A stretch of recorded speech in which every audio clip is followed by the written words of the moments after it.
From the Library of Congress in Washington, D.C. Thank you all. It's so wonderful to be here for this festival. It's such a shot in the arm every year. We will not have time for questions today. Our author needs to sprint away to a wedding, not her own. Yes, I asked.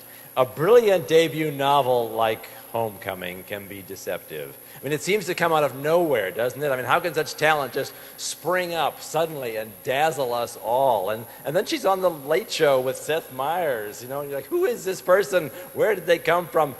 But of course, that version of the author's success usually skims over years of hard work and the remarkable story of a writer's life.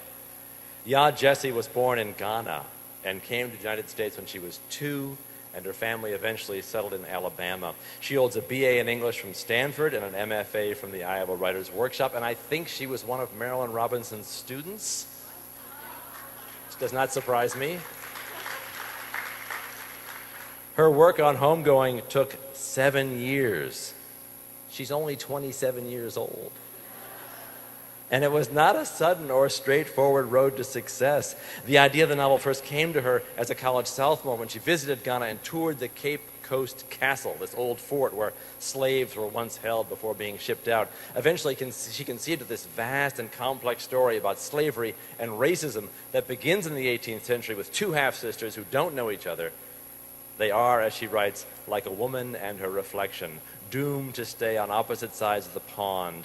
From there, the novel stretches out over 300 years, following their descendants in Africa and the United States. Chapter by chapter, the book moves back and forth between them and their respective continents, jumping ahead a generation each time until she finally arrives where we are today, in an era still struggling to create a society in which all people are treated equally and with respect. It's just a devastating story that manages to capture the degradations of slavery among the enslaved and the enslavers. It asks us to consider the tangled chains of moral responsibility that hang on our history. During the last chapter, set in the 20th century, a teacher in Ghana tells his students, "We believe the one who has the power. He is the one who gets to write the story." So when you study history, you must always ask yourself, whose story am I missing? Whose voice was suppressed so that this voice could come forth? Yaa Gyasi has found several of those suppressed people and given them a voice that is truly captivating. Please welcome her to the stage.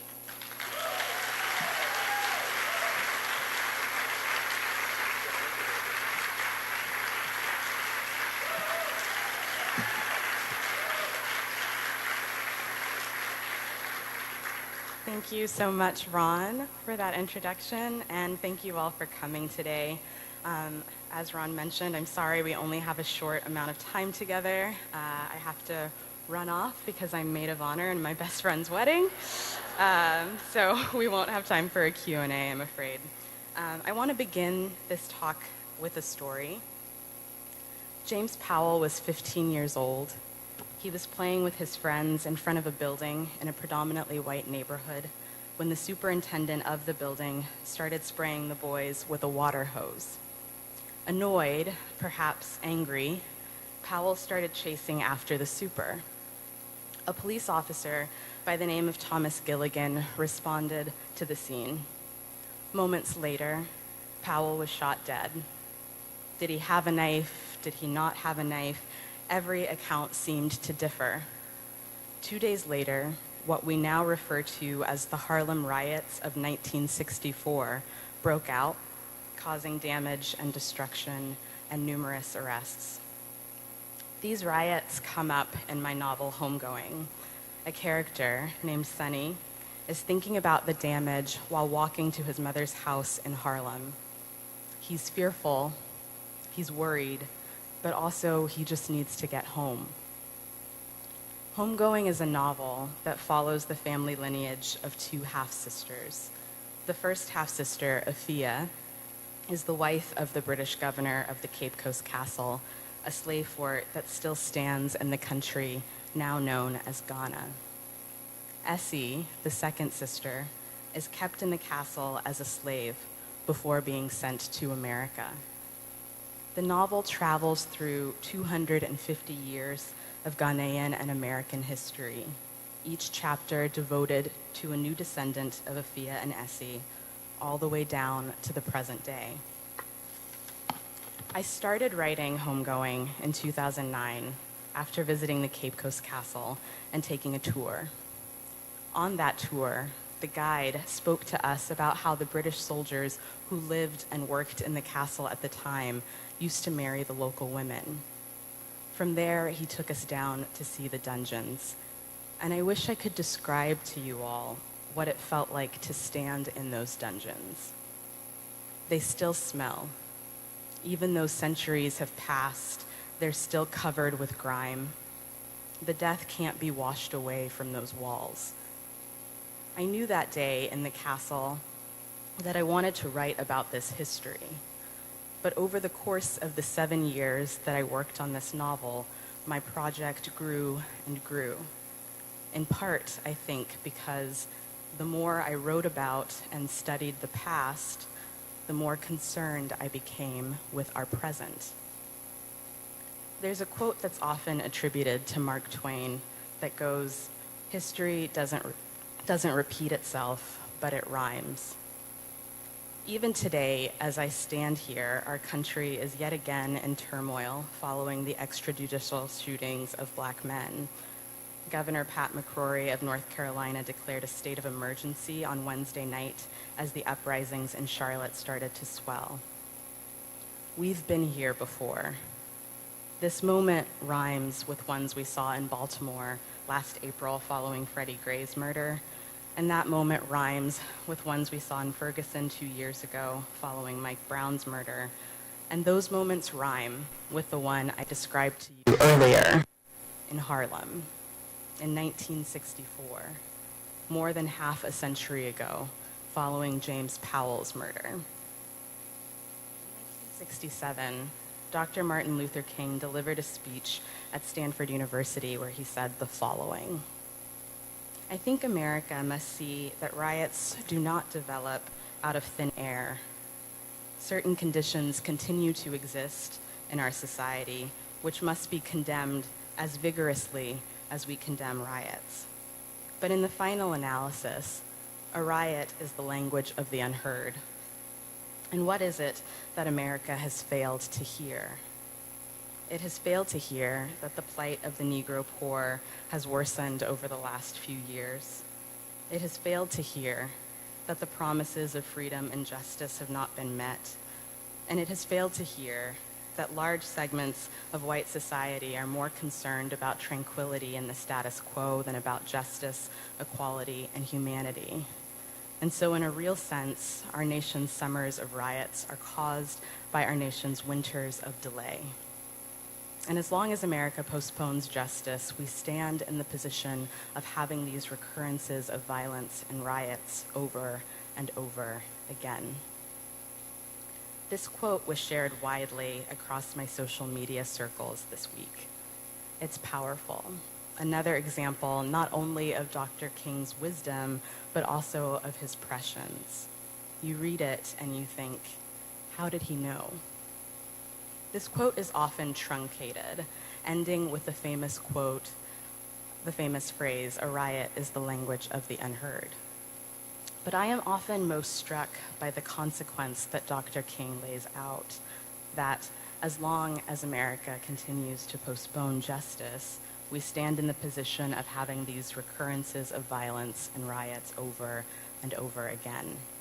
There, again, is that repetition, the idea of historical recurrence, the idea of rhyme. There's a character in my novel named Marcus. Marcus is Sonny's child. He's a graduate student at Stanford studying for a PhD in sociology. I admit that Marcus's struggles to write his dissertation echo my struggles to write this novel. On page 289 of Homegoing, Marcus describes his struggles like this. Originally, he'd wanted to focus his work on the convict leasing system that had stolen 10 years off of his great-grandpa H's life. But the deeper into the research he got, the bigger the project got. How could he talk about Great-Grandpa H's story without also talking about his grandma Willie and the millions of other black people who had migrated north fleeing Jim Crow? And if he mentioned the Great Migration, he'd have to talk about the cities that took that flock in. He'd have to talk about Harlem. And how could he talk about Harlem without mentioning his father's heroin addiction, the stints in prison, the criminal record? And if he was going to talk about heroin in Harlem in the 60s, wouldn't he also have to talk about crack everywhere in the 80s? And if he wrote about crack, he'd inevitably be writing, too, about the war on drugs. And if he started talking about the war on drugs, he'd be talking about how nearly half of the black men he grew up with were on their way either into or out of what had become the harshest prison system in the world. And if he talked about why friends from his hood were doing 5-year bids for possession of marijuana when nearly all of the white people he went to school with smoked it every day, he'd get so angry that he'd slam the research book down on the table of the beautiful but deadly silent Lane reading room of Green Library of Stanford University. And if he slammed the book down, then everyone in the room would stare, and all they would see would be his skin and his anger. And they'd think that they knew something about him. And it would be the same something that had justified putting his great-grandpa H in prison, only it would be different too, less obvious than it once was. Marcus is, again, talking about moments that rhyme. Though he lives in Palo Alto in the 21st century, he understands that there is a kind of echo, a kind of reverberation that he thinks began with his great-grandpa H, who lived in Alabama in the 19th century. But we know that it didn't begin with H in Alabama. Rather, it began further back with Essie, the slave, who in the 18th century was stolen from her Ashanti village, taken to the Cape Coast Castle, and shipped through to the Middle Passage, through to America, where she would spend all of the rest of her living days as a slave. One thing that struck me while writing Homegoing, that continues to strike me as I listen to the news, is that 100 years is but a breath in the march of time. It is but a breath. My father was born in 1957, the year that Ghana gained independence. Therefore, Ghana, as we know it today, is only ever as old as my father. Only a few days ago, Ruby Bridges, one of the first black children to desegregate an all-white school in Louisiana, celebrated her 62nd birthday. Maybe you've seen the pictures of little Ruby Bridges' march to her new elementary school. Maybe you've seen the crowds of white people who gathered to launch racist epithets at the child who spit and threw rocks at a 6-year-old child. To imagine that the brave young woman who withstood all of that violent racism is only 62 years old today is an important reminder that our past is not as distant as we might like to believe. Even slavery, that thing that I have heard people say happened like 1 million years ago, is much nearer than we'd care to admit. America is a young country in a very old world, and a century is but a breath. I'd like to end today's talk by reading a little bit from the 6th chapter of Homegoing. This chapter follows Kojo, called Joe, the son of Ness, the grandson of Essie. Kojo is a runaway slave living in Baltimore with his family when the Fugitive Slave Act of 1850 is passed. Within a couple of weeks, word came in that James Hamlet, a Baltimore runaway, had been kidnapped and convicted in New York City. The white folks wrote about it in the New York Herald and in the Baltimore Sun. He was the first, but everyone knew there would be more. People began moving up to Canada by the hundreds. Joe went to Fells Point one week, and what used to be a sea of black faces against the backdrop of the blue-green bay had turned into nothing. Matheson had made sure Joe's whole family had their free papers together. But he knew others with papers too, and even they had fled. Matheson spoke to Joe again. "I want to make sure you know what's at stake here, Joe. If they catch you, they'll take you to trial, but you won't get any kind of say at all. It'll be the white man's word against yours, which is no word at all. You all make sure to carry your papers at all times, understand?" Joe nodded. There were rallies and protests throughout the North, and not just among the Negroes. White people were joining in like Joe had never seen them join in about anything before. The South had brought this fight to the Northern welcome mat when many of them had wanted nothing to do with it.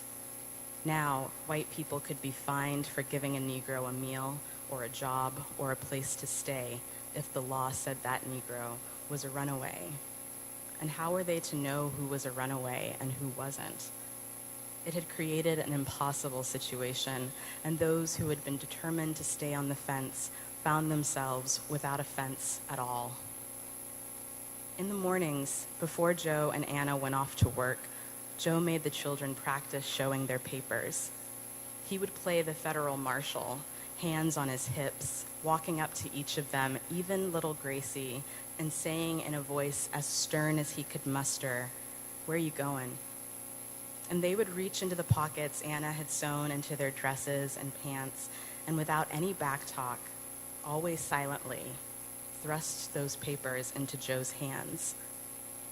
When he'd first started doing this, the children would burst into laughter, thinking it was a game. They didn't know about Joe's fear of people in uniform, didn't know what it was like to lie silent and barely breathing under the floorboards of a Quaker house, listening to the sounds of a catcher's boot heel stomp above you. Joe had worked hard so that his children wouldn't have to inherit his fear, but now he wished they had just the tiniest morsel of it. "You worry too much," Anna said. "Ain't nobody looking for them kids. Ain't nobody looking for us neither." The baby was due any day now, and Joe had noticed that his wife had become crankier than ever, snapping at him for the tiniest of things. She craved fish and lemons. She walked with her hands on her lower back, and she forgot things. The keys one day, the broom the next. Joe worried she would forget her papers next. He'd seen her leave them, rumpled and worn, on her side of the mattress one day when she went to the market, and he'd yelled at her for it. He'd yelled at her until she cried. Bad as he felt that day, he knew she would never forget again.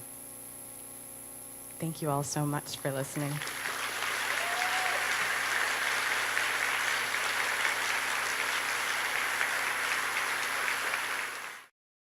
This has been a presentation of the Library of Congress. Visit us at loc.gov.